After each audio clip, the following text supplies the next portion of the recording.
Hi, welcome to our channel of IGNOU Audiobooks, Indira Gandhi National Open University, School of Interdisciplinary and Transdisciplinary Studies, SOITS, Diploma, Postgraduate Diploma Programs, Postgraduate Diploma in Sustainability Science, PGDSS, MSDO 11 Sustainability Science, Block 1 Introduction to Sustainable Development, Unit 1 Introduction to Sustainable Development. 1.0 Introduction. Increasing human population and its resource demand around the globe have a detrimental effect on the surrounding environment. The progress in development at a high pace to meet the human needs seems to be going beyond the Earth's regenerative capacity. Thus, the impact of this process of development is being experienced in the form of pollution, loss of biodiversity and of course resource crisis at different scale. The positive side is that, during the last half of 20th century, there has been growing awareness of the links between environmental degradation, human welfare and health of the ecosystem. After Stockholm Conference on the Human Environment of United Nations, the world is looking for an approach where development be brought in harmony with nature. In reality, we are looking for a justice to our next generation. It is thus, the concept of sustainable development has become a central focus to any development discourse across the globe, and the World Commission on Environment and Development, WCED, was constituted. The final report of the Commission brought us Our Common Future in the year 1987 and has become a written document as commitment to the next generation and the survival of our planet. 1.1 Objectives. After reading this unit, you will be able to Black Circle analyze interrelationship between increasing population and food availability in developing countries. Black Circle explain the concept and genesis of sustainable development, and Black Circle evaluate the consequences arising out of use in technology for exploitation of finite resources. 1.2 Population and food.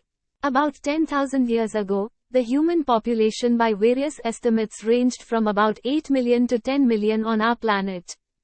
Agriculture and domestication of animals including animal husbandry provided not only more balanced food at low risk, since hunting and gathering food had a share of higher risk, but also considerable leisure for creative as well as procreative activities.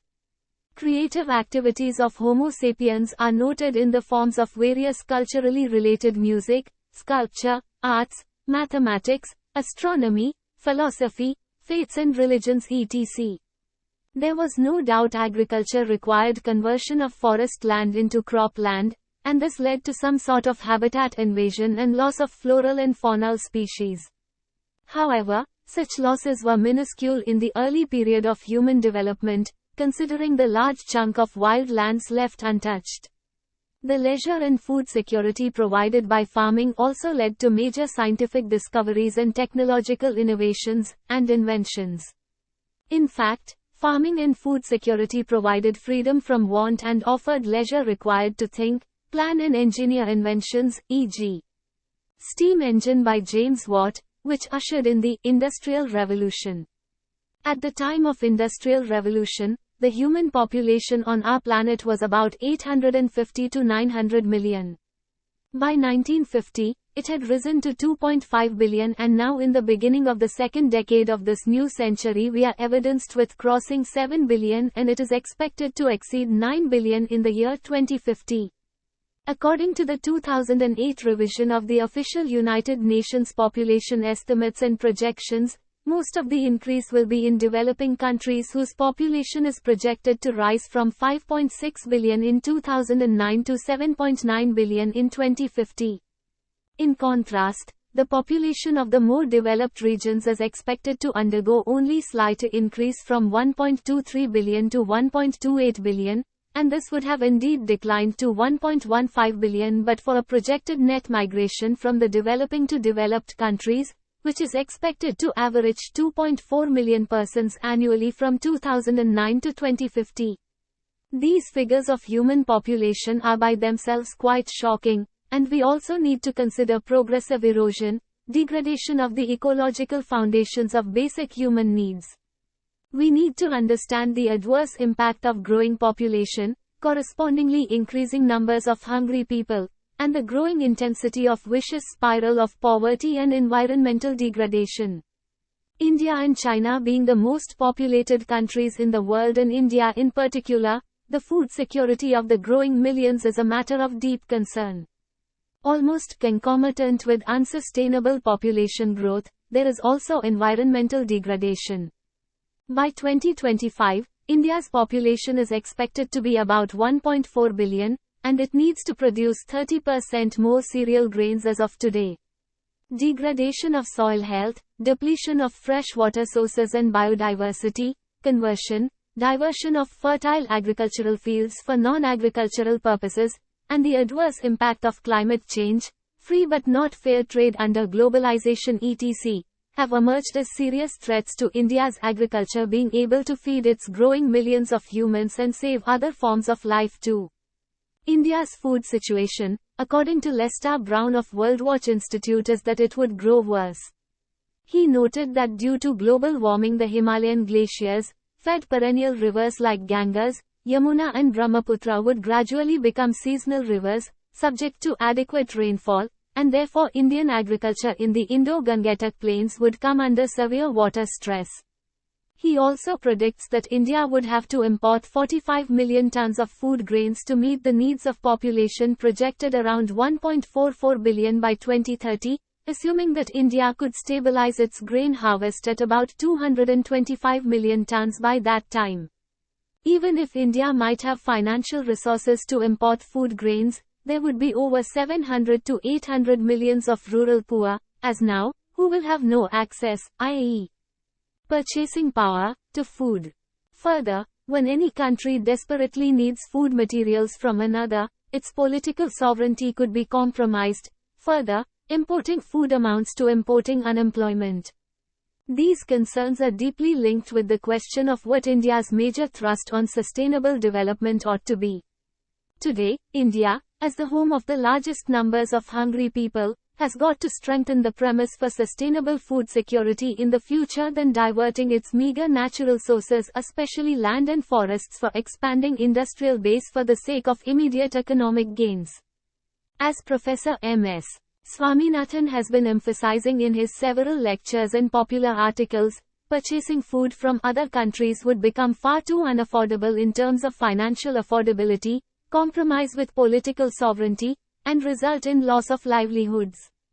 Population explosion and poverty expansion are necessarily linked in India. And it is well known that poverty and environmental degradation form a vicious spiral. It was at the UN Conference on Human Environment, held in 1972 in Stockholm, Sweden, that late Ms. Indira Gandhi, the then Prime Minister of India, articulated that poverty is the biggest polluter of the environment. Maurice Strong, the then advisor to the UN Secretary General, noted that poverty and environmental degradation form a vicious spiral, with poverty leading to greater environmental degradation, and that in turn accentuating the poverty. Since many years, this vicious spiral has been operating to varying degrees in all the 600,000 plus villages of India, where nearly 650 million of its population of about 1.1 billion people live. Hunger is painful and unbearable, and bread is God to hungry people. In order to escape from hunger and death, the hunger-devastated rural women and men with their children migrate to the urban areas to try to eke out a living. Myers, 2002, refers to these people as environmental refugees, who on their arrival in cities are blamed for mushrooming urban slums and rising social tensions. The other route that these people are forced to take involves antisocial activities such as drug trafficking and crimes. The young men and women under these circumstances easily get attracted to various radical movements and disruptive groups. When young men only migrate to urban areas leaving behind their family, the burden of managing subsistence farming, which hardly leaves any marketable surplus, falls on the shoulders of the young women. They also must bring up children and attend to the needs of the old and infirm parents and parents-in-law. Since largely the women do not have legal rights over land, they are unable to avail credit facilities. The consequence is that while the young men struggle to eke out a living in the urban areas, their young women in the rural areas shoulder multiple burdens, those directly caused by poverty, hunger and drudgery. This phenomenon by which women come to bear the brunt of abject poverty is known as the feminization of poverty. These are very major aspects to be taken into consideration in determining our goals of sustainable development and allocation of necessary resources to achieve these goals.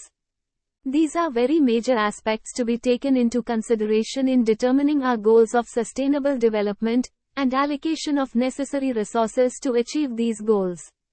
Few billionaires in India, and developing some world-class cities in the country, or we becoming one among the industrialized countries. 1.3. Resources and limits to growth. In 1798, Thomas Malthus published his Essay on Principles of Population. Although the global human population was just about 950 million, Malthus was of the view that Earth's resources, which are finite, though some of these are renewable, would not be able to support huge human populations. In the following years, advances in genetics, plant breeding, medical sciences, engineering etc. enabled not only the survival of growing millions of humans but also adoption of unsustainable lifestyle, especially in North America and Western Europe. All these enhanced the stress on the planet Earth. Starting from the middle of the 20th century, there started a realization that continued depletion and/or degradation of Earth's resources. Since 1968, several thinkers, academics, industrialists, civil servants and policy makers have been concerned about development as usual in the light of depletion of finite resources. In the year 1972, a group of scientists from Massachusetts Institute of Technology examined different scenarios and choices open to the world to reconcile sustainable progress within environmental constraints and published Limits to Growth. This study developed a computer-simulated world model using variables such as population, resources etc. and concluded that 1. If the present growth trends in world population, industrialization, pollution, food production, and resource depletion continue unchanged, the limits to growth on this planet will be reached sometime within the next 100 years. The most probable result would be a rather sudden and uncontrollable decline in both population and industrial capacity. 2. It is possible to alter these growth trends and to establish a condition of ecological and economic stability that is sustainable far into the future. The state of global equilibrium could be designed so that the basic material needs of each person on Earth are satisfied and each person has an equal opportunity to realize her individual human potential. This study also challenged some of the views prevailing at that time regarding the potential for technological breakthrough to raise the physical ceilings of resources indefinitely. It pointed out that faith in technology, as the ultimate solution to all problems, can divert our attention from the most fundamental problem, the problem of growth in a finite system, and prevent us from taking effective action to solve it. About 43 years later, today, two things are clear. No technology that can replace natural resources and ecosystem services has been so far developed, and with levels of chemical pollutants, human waste etc. having reached beyond Earth's ability to absorb, recycle, the emphasis now is also on sink limits. Most technologies make use of natural resources, consume energy and generate waste, much of which is toxic. In short, the resources that are essential for life is effectively converted into kinds of poisonous byproducts and harmful waste which adversely affect human health and longevity. Technology is like a sword with two edges. It can be a friend or a foe based on how we use them and how much we are dependent on it. Use of synthetic chemical products in agriculture provided initial gains, but their indiscriminate application also led to degradation of soil health, quality of fresh water, and depletion of biodiversity. In this regard, two technological inventions become relevant. One is the invention of nitrogen-containing chemical compounds for enriching the nitrogen content of the soil to promote growth and productivity. This happened in the middle of 19th century in Germany. Justus von Liebig synthesized chemical nitrogen fertilizer. Paul Muller in 1939 discovered the insecticidal properties of a compound, dichloro-diphenyl trichloroethane, DDT, that had been earlier synthesized by another German scientist. DDT and other chemical insecticides came as a boon to control agricultural pests and save crop losses. However, these chemicals were insidiously leading to havoc with several other life forms and ecosystems functions. The book, Silent Spring, by Rachel Carson in 1962 brought out the havoc the chemical insecticides had already caused to non-target organisms, especially the beneficial organisms such as pollinators, honeybees etc. Excessive and extensive usages of chemical fertilizer are now found to be ecologically harmful. Chemical residues, industrial wastes and particularly toxic electronic waste is accumulating in some of the developed countries. Illegally dumping these wastes in some of the poor developing countries are reaching dangerous proportions. Already the meager fresh water sources are getting polluted.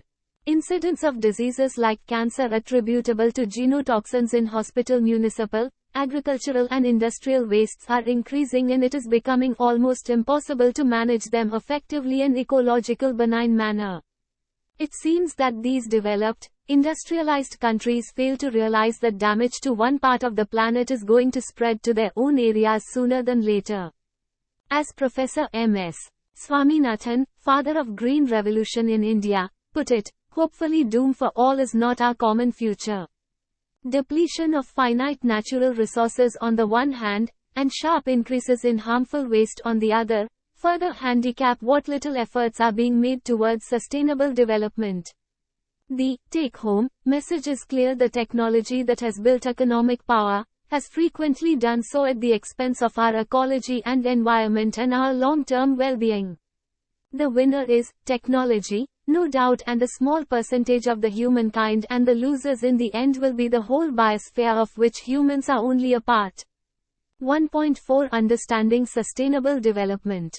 As discussed in the earlier sections, the human pressure on natural resources and the increasing attitude of human for economic growth left a degraded environment which finally brings to an insecure food security.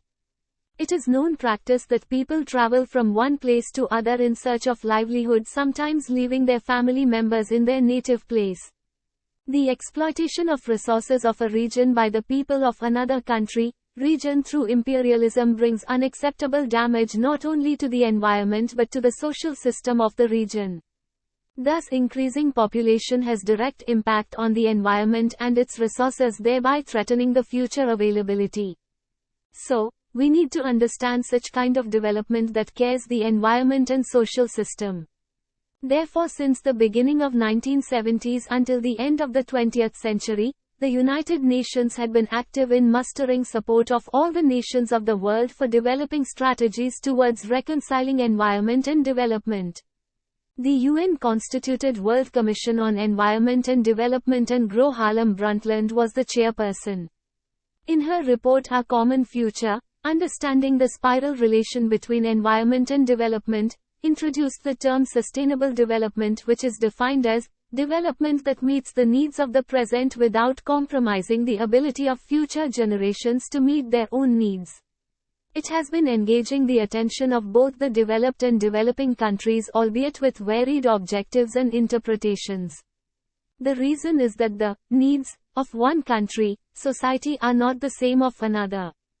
While India's concept of sustainable development in the interest of the food and nutrition security of its present and future generations needs to be eco-friendly agriculture and livelihood, the Evergreen Revolution, proposed by Swaminathan 1996, there are several other national and international compulsions bring in several extraneous issues. The technology countries with almost zero population growth and higher biocapacity would obviously have different agenda of action. With this basic premise, let us now study the theoretical as well as practical approaches to understanding sustainable development. One important study by the Board on Sustainable Development of the U.S. National Academy of Sciences resulted in a report, Our Common Journey, A Transition Towards Sustainability. It focused on what is to be sustained and what is to be developed, the relationship between the two, and the time horizon of the future, see Fig. 1.1. And sustainable development, or the evergreen revolution, is just not possible without enlisting science and technology. Several examples are found in mundane technologies that have improved delivery of basic needs for sanitation, cooking, land and biodiversity saving, and now energy saving and reduction of emission of greenhouse gases etc. In India, the yield increases associated with Green Revolution have saved about 85 million hectares of forest land from being diverted for agriculture as of the year 2000, a positive aspect, although human greed in course of time made it an enemy of ecology. Look at the screen. Fig. 1.1. Definitions of sustainable development. However, much remains to be done.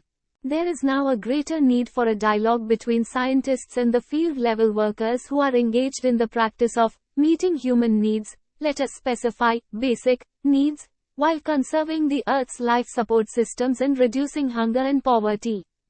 It is once again reiterated that in hierarchy of needs, food and clean drinking water are at the very top. Humans can survive without luxury goods, electronic gadgets and automobiles, but not without food and fresh water. At the international level, the World Summit on Sustainable Development, Johannesburg, 2001, has appropriately defined these priorities in terms of the so-called WEHAB, water, energy, health, agriculture and biodiversity. The Fig. 1.1 provides an integrated definition of sustainable development. Under the heading, what is to be sustained, three major categories: nature, life support systems, and community are recognized. Nature covers earth, biodiversity and ecosystems. Life support includes ecosystem services and resources. Community includes cultures, groups, and places. Under the heading, what is to be developed, people, economy and society are covered.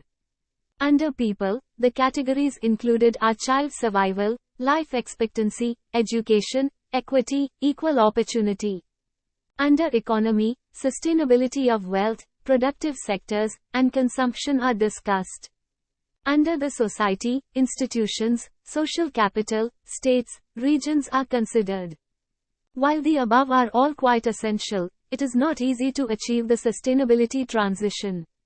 What it, however, strives to achieve for all humankind are rich quality of life, strong human ties and a resonant connection to nature. In such a world, the quality of human knowledge, creativity and self-realization would be the focus of development, not the quantity of goods and services. A key to such a future is the rejection of material consumption beyond what is needed for fulfillment or for a good life. However, the details of a good life need to be clearly described. It is, however, taken to reflect the words of Mahatma Gandhi that nature provides basic human needs and not for his greed. So, the point is that the term good life means a high standard of life than mere living. It should not be taken to mean high-level unsustainable lifestyle. The goals of ecology and economics are also often brought in the context of what is to be sustained. Several environmental economists emphasize that natural stock of resources, or critical natural capital, needs to be given priority over the flows of income which depend upon it. The point is that human-made capital is not and cannot be an effective substitute for the natural capital. However, there are many issues both political and distributive. For example, there are questions such as, who owns and controls genetic materials, and who manages the environment. Community-centric approaches need to be developed. As to the question, what is to be sustained, some scholars argue that it is the present, or future, levels of production, or consumption, keeping in view that the growth of global population will lead to increased demands on the environment, and that the definition of sustainable development should incorporate this fact. Also, the consumption practices of individuals will change too with rising incomes. This is already evident in India, China, and Brazil. The implications of rising consumption levels of relatively inessential luxury goods for sustainable management of natural resources need to be considered. Manufacturing of non-essential items of consumption compete with productive agriculture. The 2005 World Summit also noted that sustainable development requires the reconciliation of environmental, social and economic demands. This, however, is not universally accepted, because both economy and society are constrained by environmental limits as follows. Look at the screen. Figure 1.2. Relationship between environment, society and economy. Environment. It could be noted from the illustration above, see Fig 1.2, outer limits for expansion of economy and societies are set by the natural resources and environmental integrity. Hence, sustainable development is referred to as an oxymoron, which means that sustainability and development are opposite of each other. However, there is another view to resolve the paradox of change, development, and stability, sustainability. Prof. C.S. Halling of University of Florida clarifies that sustainability is the capacity to create, test, and maintain adaptive capability, whereas development is the process of creating, testing and maintaining opportunity. Therefore, sustainable development refers to the goal of fostering adaptive capabilities and creating opportunities. Therefore, sustainable development refers to the goal of fostering adaptive capabilities and creating opportunities. Thus, it can also be argued that sustainable development is not an oxymoron, but it represents a logical partnership. 1.4.1 Pillars of Sustainable Development. As we know that the concept of sustainable development bridges the gap between the environment and development. The concept was only introduced in the year 1987 in the academic platform of the world by WCED of UN. The concept explores the relationship among the environmental quality in bringing economic development and social equity. It is considered that the environment is the necessary foundation for sustainable development, the economy is the tool to achieve sustainable development, and the social dimension, contented and peaceful life, refers to the target of sustainable development. Thus, it has three major pillars, i.e., environmental, economic and social, see Fig. 1.3. Equal importance should be given to these three dimensions for an effective sustainable output for any particular project or development program. In short, the concept of sustainable development is enhancing the benefits socially, ecologically and economically. Figure 1.3, the three-pillar, triangle, basic model of sustainability.